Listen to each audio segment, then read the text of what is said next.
Good morning. Welcome to Frankly Speaking here on WYDC TV.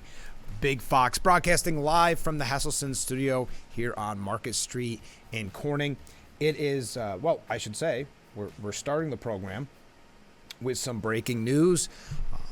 Not a surprise, but President Biden announced this morning that he is running for re-election and that a vote for him is the only way to save democracy, which seems to be something they started a few years into Trump. I think that in the House elections, the only way we can save democracy as we know it is if we vote for the Democrat Party. So that seems to be the line that President Biden is taking at least right out the gate. So we had speculated, or we had heard that there was speculation that he was going to announce today. It had been quite delayed from the original thought around January, around the State of the Union, that he would announce that he was running for re-election, make it formal, make it legitimate.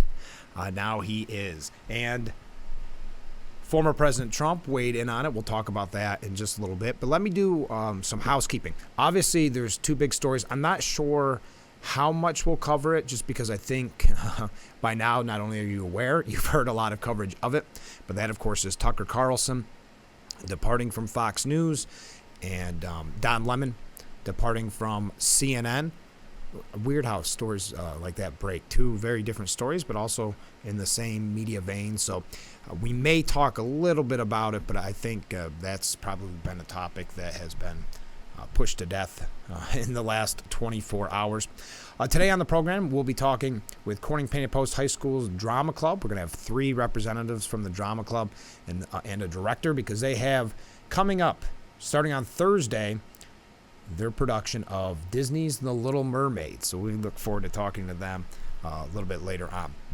So just quickly before we go to break, just because I think it is worth mentioning quickly before we talk about Biden and we talk about the New York State budget. Tucker Carlson has departed from Fox News. There's a lot of speculation as to why that occurred. I don't know if we'll know at least right away. He had the Dominion voting machine lawsuit, but I'm not sure. And of course, some things came out in those texts that did not have Tucker speaking very highly of his bosses and President Trump. Others have speculated there's some type of behind the scenes maybe lawsuit, or there's a woman who said that there was a culture there that was pretty harsh. So all of these are, again, people just throwing something at the wall and seeing what sticks. They released, their official statement. It is interesting, he never got really a last show. Traditionally in media, you don't give somebody a kind of a last show live on the air, because you can imagine what could go wrong and what could be said. But I know the one piece that I had read that Tucker ended his show on Friday by saying, "We'll see you Monday," kind of idea. So it comes as a surprise. I think that most of the people paying attention to the news yesterday. And same with Don Lemon.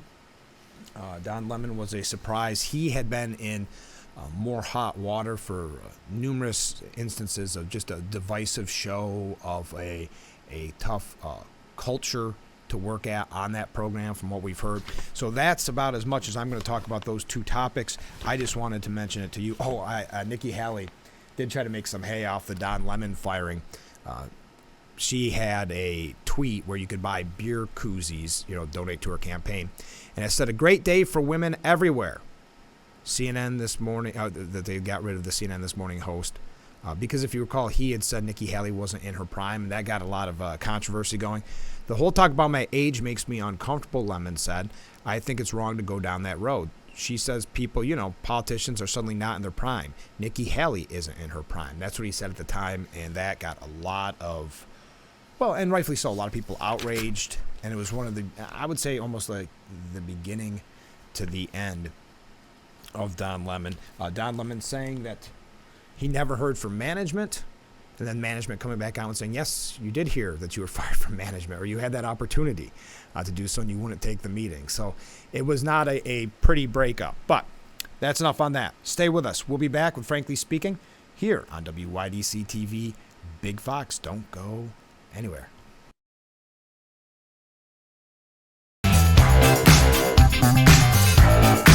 Welcome back to Frankly Speaking here on WYDC TV, Big Fox, broadcasting live from the Hesselson studio. I want to give you one update before we went to the big story this morning that President Biden announcing that he is running for re-election. Last week we highlighted the Drug Prescription Take-Back Day throughout the week. That was co-hosted by Steuben County Sheriff and Steuben Prevention Coalition Opioid Committee. They had the total this weekend, 758 pounds of unneeded prescription medication were brought in. Oh, congratulations. That's I think a very important day. We learned a lot about it last week, and I want to do a little follow-up so you knew how it went. Let's take a look. If you're just joining us, President Biden did announce this morning in breaking news that he will join. This is an interesting way that CNN puts it. Join Trump in the 2024 race. Well, yes, Trump has announced that he is running, but so hasn't Nikki Haley. President Biden's crux of his argument is that you have to choose him again to save democracy. Of course, there's also the aspect to it. Oh, I think all of our students are coming in early. Why don't I take a break? Stay with us. But yes, the idea is that right now 70% of voters do not want Biden to run for re-election. So he's got to sell himself as the savior of democracy and run, as they said, on his record. Now, what do you think of that record? Of course, this could be a fun one to have you weigh in on. There's a text. You can text me there, or you can email me right there as well. Again, does not come as a surprise. We know that President Biden was going to make that announcement. Some had thought it would be earlier, as I did back around the State of the Union, but it really comes as no big surprise. Now the fun begins. Now, and former President Trump had quite a blistering statement he released on President Biden, calling him the most corrupt president in history, and many other interesting terms, very Trump-esque terms. But we have to take that break. Stay with us. Coming up, Corning Painted Post High School Drama Club. They're going to tell us about Disney's The Little Mermaid starting Thursday. That's at 7 p.m. Then Friday at 7 p.m., Saturday at 7 p.m., and Sunday at 2 p.m. We'll find out more about it coming up. This is Frankly Speaking on WYDC TV, Big Fox.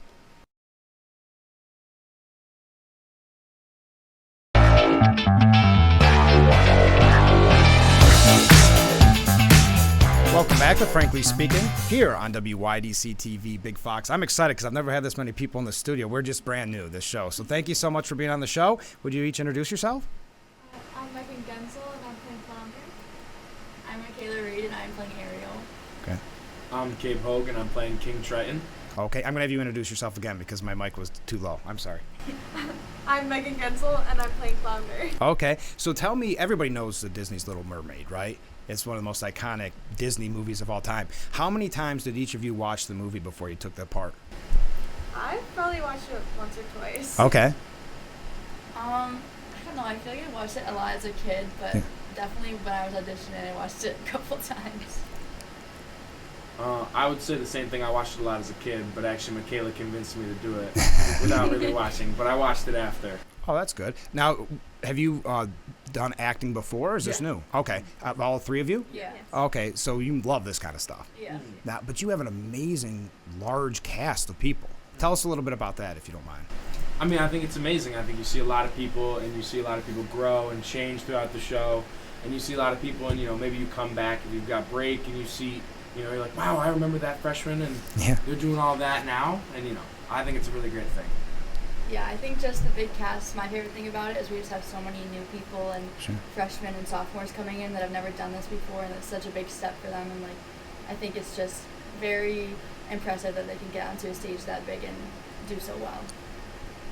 Yeah, I find it really fun to see how everyone grows throughout the process with the cast being so large, seeing each individual's growth is amazing. 43 actors in the cast. That's amazing. I mean, I just don't even know how you can accomplish a production that big. So tell us a little bit about the play itself, what it's going to look like. Is there, we were mentioning off the air, a lot of costume changes, a lot of action, a lot of dancing, that type of stuff? Yeah, basically. That's, we're just trying to make the show as big as it can be at this point. Well, I saw some of the pictures, and it looks like a Broadway production. It really does. Yeah. We were talking last night. We actually our sound guys are really, really good. They have us on more microphones than Broadway uses. So Oh, really? it's really interesting to see how we can do that. They just say we're bigger than Broadway. Now I feel horrible that I have you sharing one mic. But yeah, it's definitely a lot of cool things that go on in the show, a lot of cool special effects, and a lot of costume changes, and the dances are really big and interesting. It's really fun to watch. I mean, I spend a lot of time not, King Triton can't just be in the dance numbers all the time. that's so right. I spend a lot of time watching them, and I think they're amazing. I think it's really coming along, and I'm really proud. How long have you guys been working on this? Since January. January, yeah. Since January, really? Yeah. Wow. And so are you getting nervous for Thursday? Yeah. Are you really? Yeah. But it's got to be old hat at this point. Yeah. I mean, but nerves mean you care, Right. Oh, that's true. So I'm nervous every morning when I start this program. So I'm glad you said that. What's the atmosphere like behind the scenes? Some of us have maybe never done a play before. What's that like?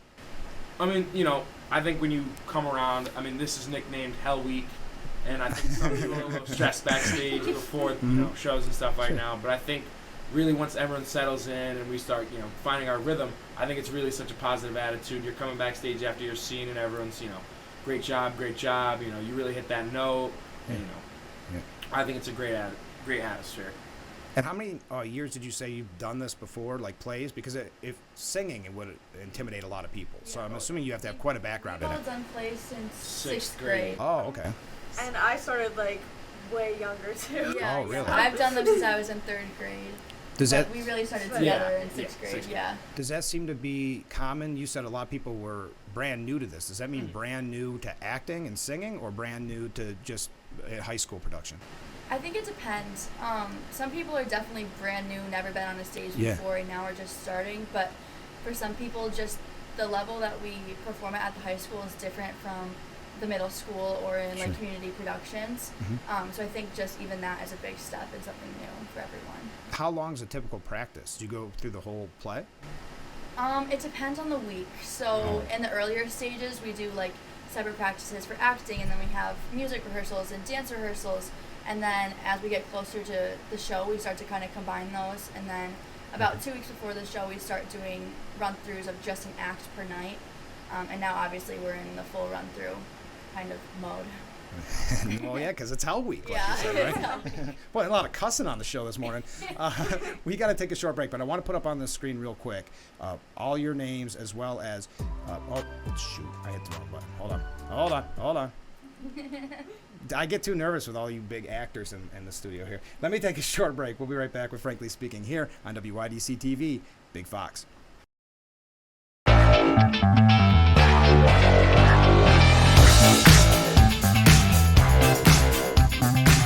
Welcome back to Frankly Speaking here on WYDC TV Big Fox. That's our guests right there, their names, as well as where you can purchase tickets. So make sure you get your tickets early. Now, I asked off the air, you can get tickets a day up, but you'd probably recommend getting them ahead of time, wouldn't you? Yeah, Yeah. for reserve Definitely. seating, get Yeah. them at a time. And because you have a show coming up on Thursday at 7, Friday at 7, Saturday at 7, and Sunday at 2, how good is that going to feel on Sunday when it's all over, do you think? Or is it going to be sad?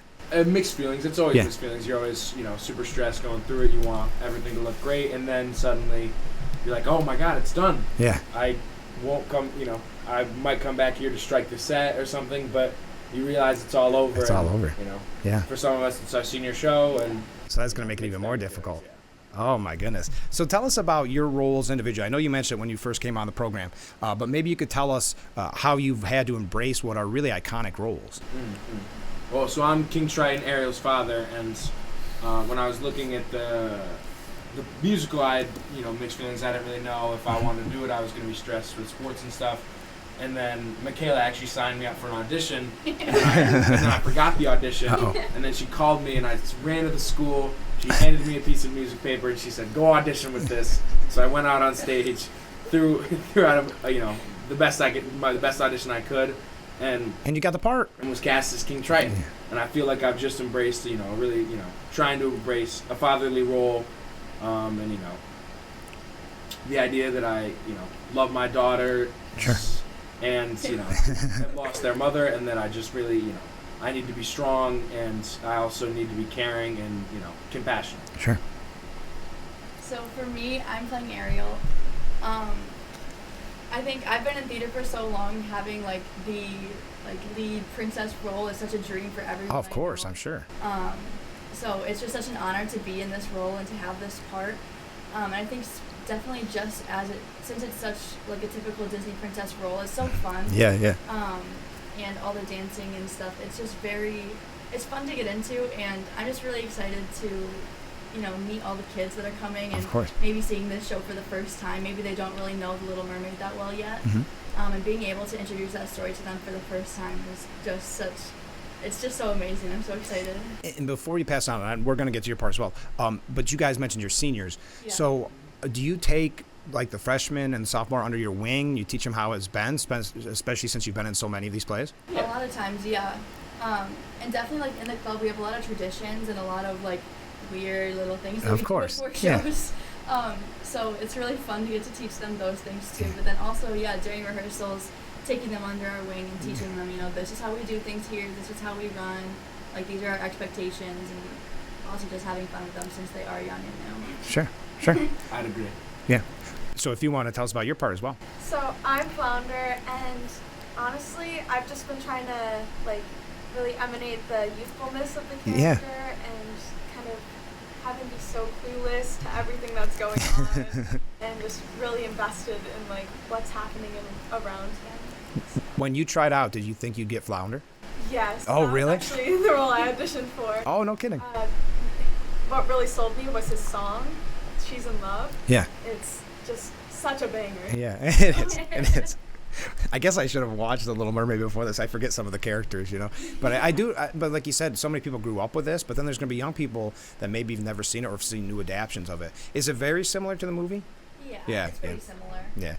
What would you want people that are thinking about coming this weekend, starting on Thursday, what would you want them to know about the play?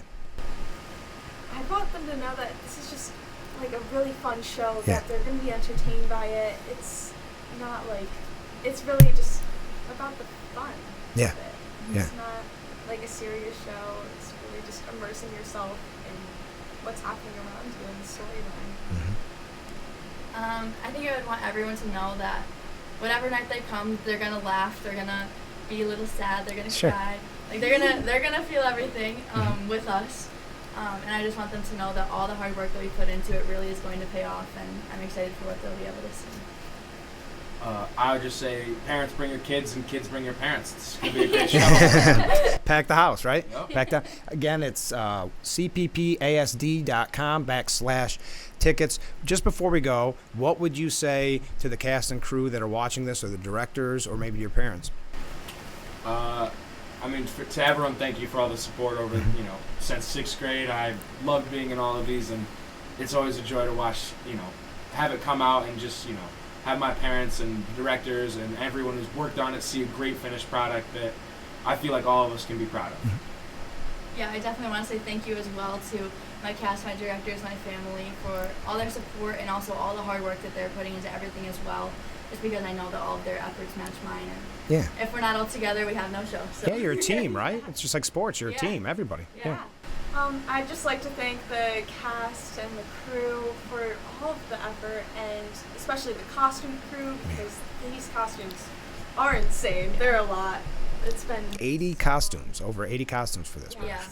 And Where do you some keep of them them all? are like handcrafted. Most of them too. are handmade. Yeah. Yeah.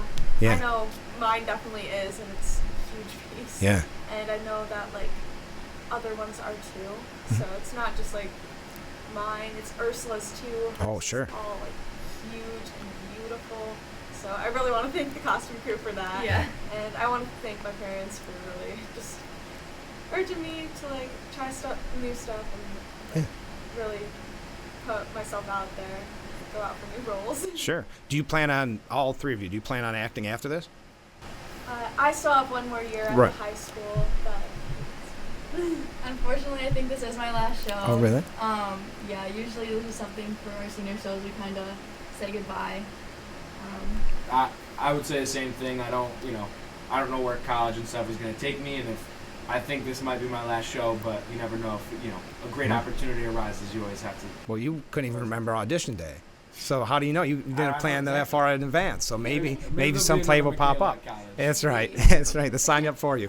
Well, guys, thanks so much for being on the show. I know you're not supposed to say good luck and all that, and it's corny to say break a leg, but should I? All right, break a leg, guys. Everybody's gonna be looking forward to this. This is gonna be a great show. So thanks so much for being on. Thank you. All right. How's that? Is that going to be better? I'm sorry. We're having just a couple technical difficulties on the program this morning. There we go. Okay. Having a couple glitches. I just wasn't prepared for 3 people in the room. A lot of stress there. But that was, they did a great job. And The Little Mermaid sounds great. I want to thank M.A. Neal Financial Services for bringing us that segment with the Corning Painted Post High School Drama Club. Again, the production starts on Thursday at 7 p.m., Friday at 7, Saturday at 7, and Sunday at 2. Before we had our guests join us, we were talking about President Biden announcing that he will be running for re-election.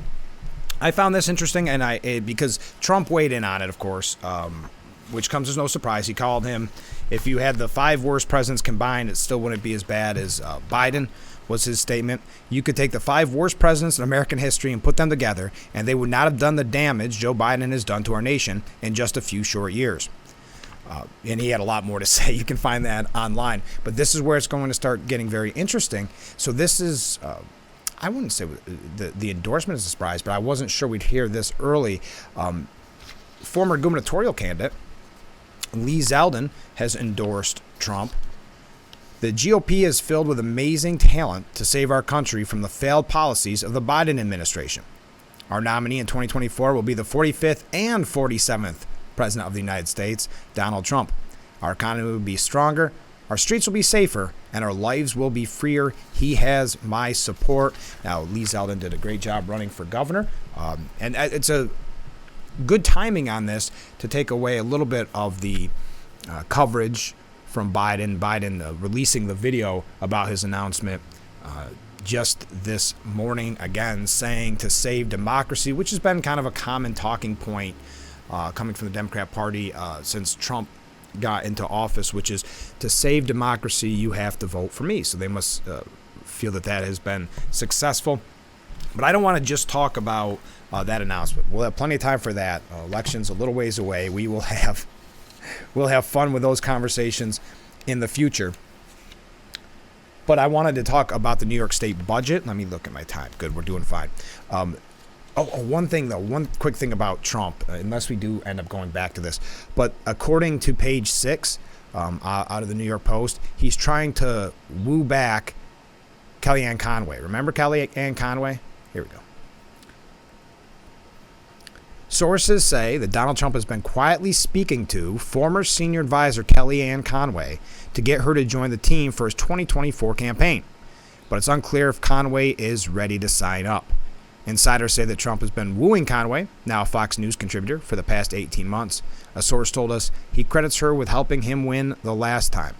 So there you are, Kellyanne Conway trying to get her back with the campaign. Whether or not the former president will be successful in that, time will tell. Okay. Whew. Yes, I feel like I'm running ragged here this morning. As always, if you would like to weigh in on this, please feel free to contact me. I would love to hear from you. What do you think about President Biden's announcement? Maybe the big picture of the announcement, but also what you thought about the actual announcement itself this morning. So New York, though, we'll go there. New York is getting closer on Albany, I should say, on getting a budget. Of course, we know the budget was due April 1st. And they voted, yesterday? Yeah, a 5th temporary stopgap budget measure, funding New York's government through Friday with a spending plan now more than 3 weeks through the original April 1st deadline. Assembly Speaker Carl Hastie said, "I think we're getting closer. There are still a few things that have to be worked out, but hopefully the end is near." Measures to address the environment and climate change, as well as potentially expand charter schools, have yet to be decided.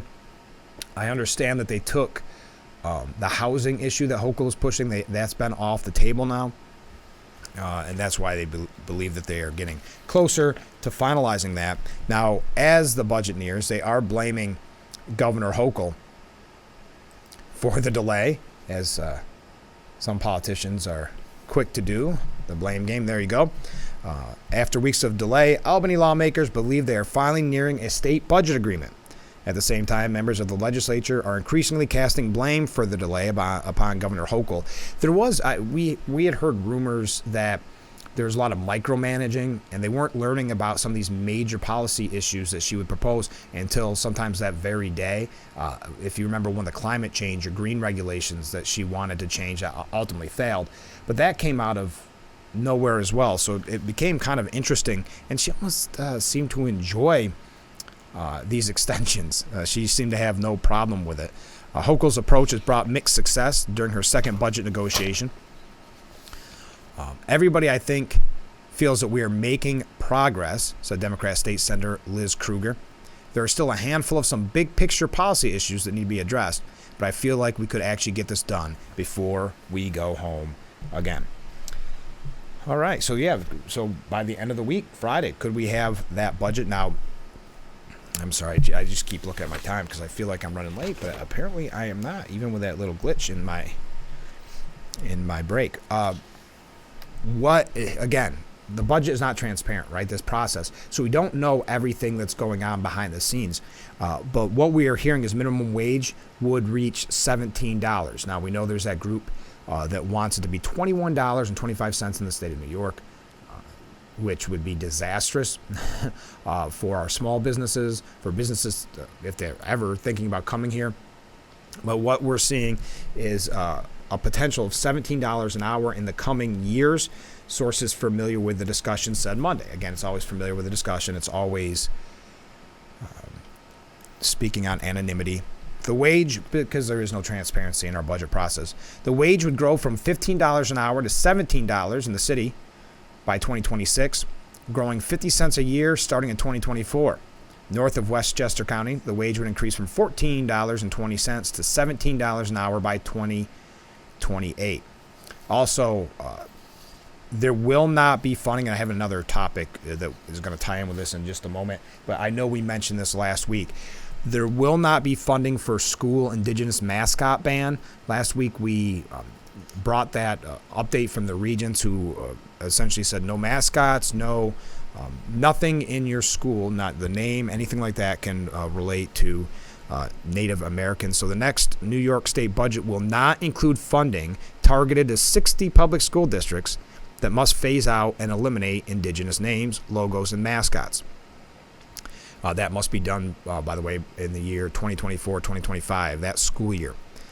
Affected districts must adopt and submit a plan to the department by the end of June about how they'll remove all traces of the now banned names and images by the end of next academic year. And that could be difficult for some of these larger schools and even smaller schools. When you figure the history there, how do you get rid of some of maybe that mural that's been up forever, or just little things like letterhead. The use of these indigenous names and mascots is negative for all students, not just students from indigenous communities, said State Education Committee Chair Shelley Mayer. It has been shown through repeated studies that the use of these names is in the negative context, and it creates a very unfortunate experience for students to think of indigenous people. So no funding help there, but just an update for you. And a story it seems like we've talked about quite a bit. We have other New York State issues. We're going to hear a quote from our congressman if we have a chance. He sent out a press release yesterday about what's going on in Washington, so we'll talk about that as well. But let's take that short break. This is Frankly Speaking here on WYDC TV. Big Fox, broadcasting live from the Hesselson studio. I want to thank again my guests who were in earlier during the M.A. Neal Financial Services segment of the program. There's our guest name and where you can get tickets for the show starting on Thursday. All right, let me take my break. We'll be back with Frankly Speaking here on WYDC TV, Big Fox.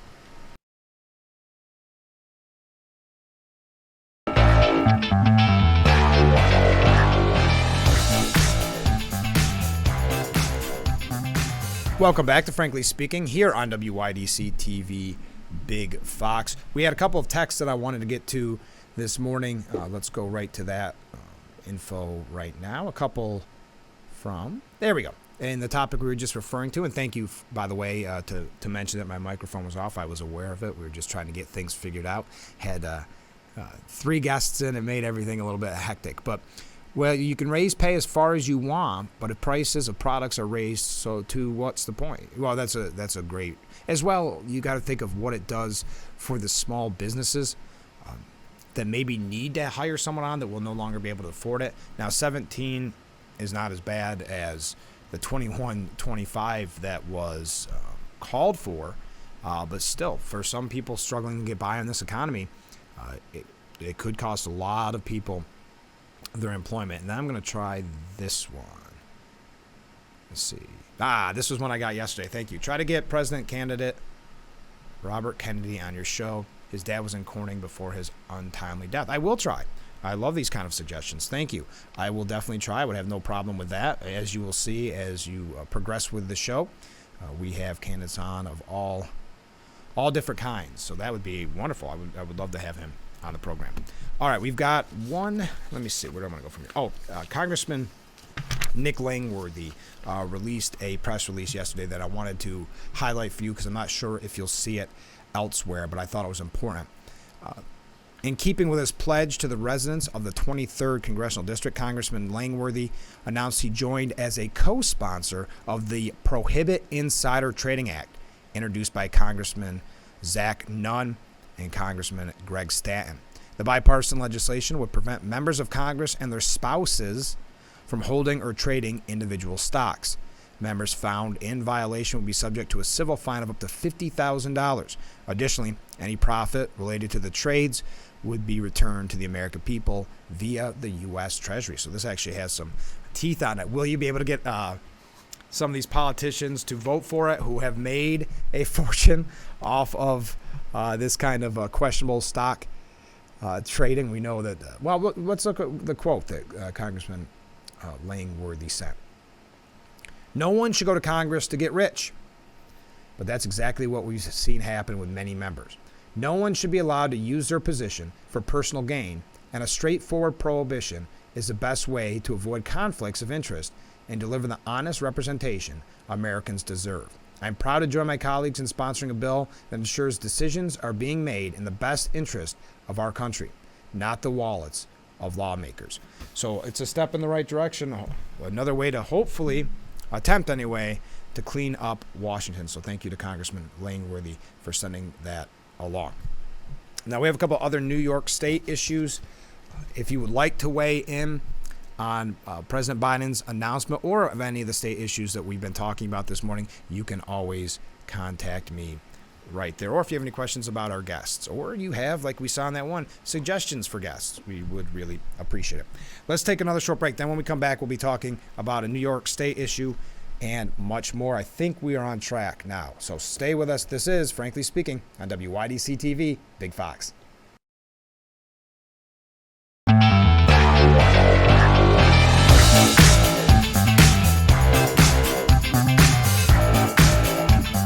We're back with Frankly Speaking here on WYDC TV, Big Fox. A topic that we've discussed a lot on this program, specifically with the sheriffs when they came in, are the illegal sticker stores. We mentioned it yesterday, as well as Governor Hochul in the budget is looking for a way to go after these marijuana stores. Well, coming from the Buffalo News, next war on weed, the state plans to stomp out sticker shops. So a place called Just Breathe in Binghamton, which is the closest licensed cannabis dispensary, so the actual legitimate ones that the state has approved. Customers pay about $60 for 1/8 of an ounce of something called wedding cake cannabis flower, including 13% tax and a percentage for every milligram of THC. However, the unlicensed shops in Buffalo, the going rate for 1/8 of an ounce of wedding cake flour is about $40, and this is the important part, and that's why we've been bringing it up on the show so much, and no tax is collected. The difference? The Binghamton dispensary is part of New York's new but heavily regulated and taxed legal cannabis program. Unlicensed shops are not. Kind of the, I don't know, I mean, it almost is black market, right? I don't know what else you'd call it. Almost like the drug dealers of the past And that's a big issue looming over the state's efforts to legalize cannabis and turn it into a big source of new tax revenue. Well, we got ahead of the game, as we always do. Albany was not prepared for the major decisions that they were making, and it came back to bite them. Cannabis at unlicensed shops isn't just less expensive because they don't abide by the state's strict regulations. They offer discounts and deals not allowed by law, such as certain flavors and packaging. And if a common criticism is to be believed, have more sought-after quality of cannabis strains as well. Well, we know that they've been talking about regulating it in a way like we see with alcohol or tobacco, which is very interesting because yesterday we talked about the fact that Governor Hochul is dipping her toe in the water for an outright ban on the sale of tobacco products in New York. But yet we see the rollout of the legal marijuana and the encouragement, with her PR campaign to essentially buy local, buy New York pot. But the conundrum is how to enforce this effectively. How will New York State do what has been impossible everywhere else? New York is banking on legislation introduced by Governor Hochul last month, which targets illicit shops. It had put in place hefty fines and give increased enforcement authority to the Office of Cannabis Management. But we know the problem with that is that organization is understaffed for what they're proposing here. And violations could lead to $200,000 for illicit cannabis plants or products and allow the OCM to fine businesses $10,000 per day. Hochul said the continued existence of illegal dispensaries is unacceptable, and we need additional enforcement tools to protect New Yorkers from dangerous products and support our equity initiatives. So it sounds like we're no better off than really. There's always a new article coming out. How are we going to do this? But it sounds like we keep trying the same old things or the same old proposals, and they're not working time and time again. So I thought I'd give you an update since we mentioned it yesterday. We have to take one last short break. Please stay with us. This is Frankly Speaking here on WYDC TV. Big Fox will be right back.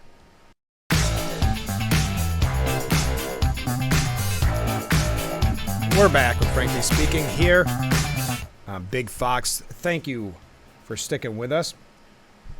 I had mentioned to you last week or the week before, Elise Stefanik is pushing for, support of Republicans in New York State and elsewhere. Now I thought it'd be only fair if I brought you the other side of that coin. House Democrat leader Hakeem Jeffries, he's taking New York Democrats' fate into his own hands. That's a really fancy way of putting that.